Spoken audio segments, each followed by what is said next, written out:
Hello everyone and welcome back to another Tom Clancy's The Division 2 video. I'm excited to share with you guys the top 5 builds that are a must-have if you would like to clear content such as raids, countdown, and even open world missions and objectives more efficiently.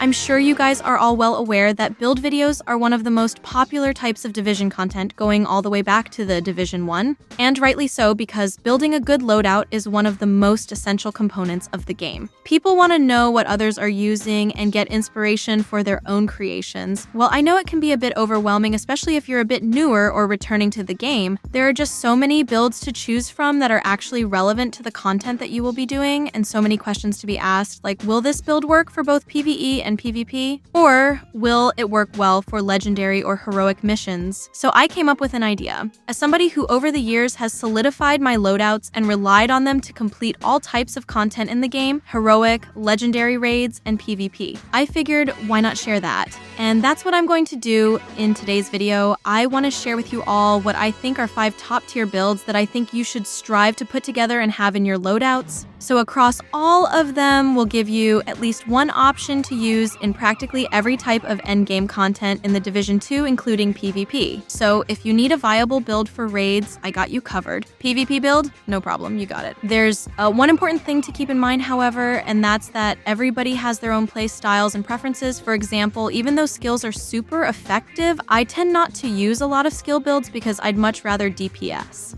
So just because I love these builds and they work well for me, they might not feel the same in your hands, so just keep that in mind. And if anything, you may use these builds as a template to draw inspiration from for your own builds and to create something more tuned to your own play style, because there's certainly more than one build that can do each type of content in the game. With that being said, I will leave timestamps to each of these different builds down in the description below, as well as links to other build videos I've done, which will go into much greater detail if you're needing that kind of breakdown. So without further ado, here are my top 5 build loadouts for the Division 2 in 2024. Okay guys, so starting off with a DPS build at number 1, everybody needs a good DPS build in their loadout, and this build is my go-to for a lot of endgame content. Stuff like raids and legendary missions, to name a few. So if you're in any one of these kinds of activities and need to be able to output competitive damage, then this build will get you there 100%. Trust me, the damage you'll be seeing on this build is insane. You've got my certificate of approval on this one. So here's the breakdown. I've chosen to use the King Breaker AR for my primary, but there are other options as well, like the AK or the FAL.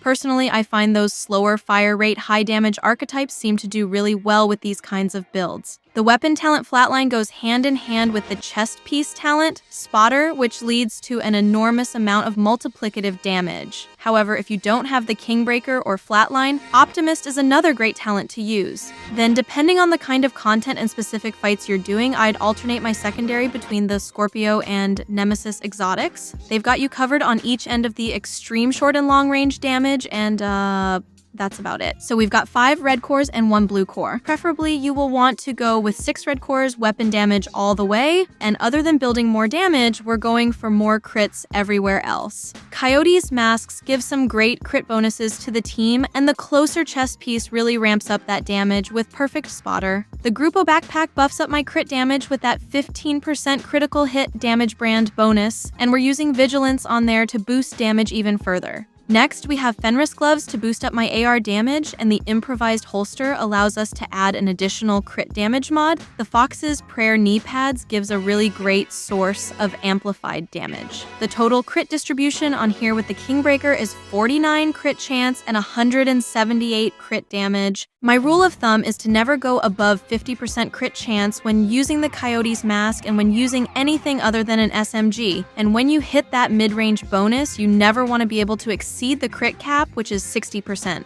And this allows you to take advantage of some of those team buffs and group content if other people are running Coyotes, so it's good all around. For the specialization, Technician is the way to go. This specialization grants you the linked laser pointer, which is essential to trigger both the perfect Spotter and Flatline talents for multiplicative damage. This is because the damage buff will only apply to pulsed enemies. This works really well for me, but there's some wiggle room in cases you could experiment with some others, and I think the Decoy and Revive Hive is a really nice skill combo to run with.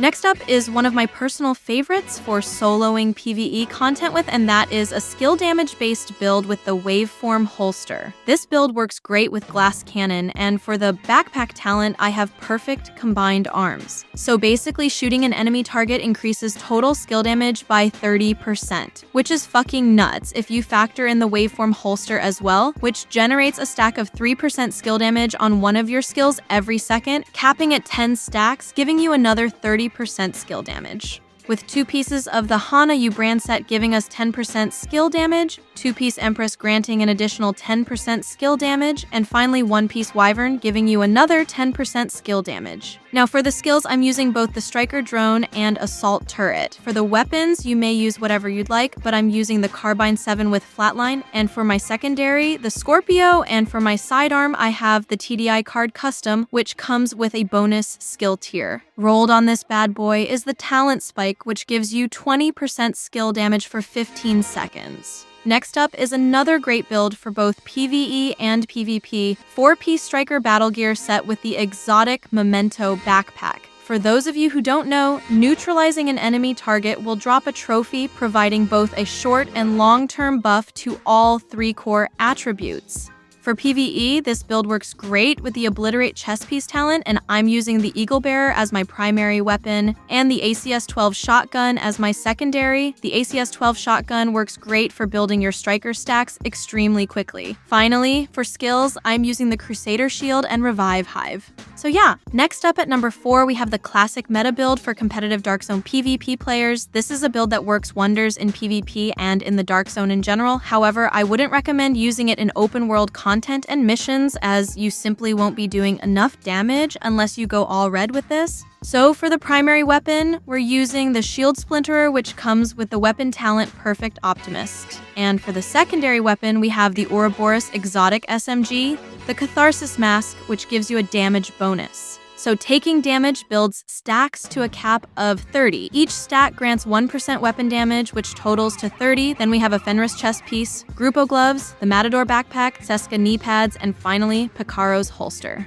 For the crit distribution, we are at 52% chance and 143 damage on the Shield Splinterer, 55% chance and 155 damage on the Ouroboros. The reason why this build is so viable in PvP is not only because of the unbreakable chest piece talent, which gives you half armor back upon depletion, but also because of the Matador backpack talent Perfect Adrenaline Rush, which grants 23% bonus armor for 5 seconds, which stacks up to 3 times. This increases your survivability in PvP fights while still being able to deal out a tremendous amount of damage with the Catharsis Mask damage bonus. Last but not least, we have the 4-piece Umbra set, which works extremely well for both open world and Dark Zone gameplay. For the primary weapon, I'm using the St. Elmo's Engine Assault Rifle, and for the secondary, I'm using the Black Market RPK-74 replica with a 2-piece Walker Harris set, giving not only 5% weapon damage, but 5% damage to armor, and companion for the backpack talent, granting 15% increased weapon damage. For the skills, I find that the Revive Hive and Defender Drone work the best. The Defender Drone will activate the companion talent, giving you that 15% increased weapon damage. Now, I've seen many different variations to this build, some with Coyote Mask or some even with the Ninja Bike backpack, but I personally find this variation to work best for me.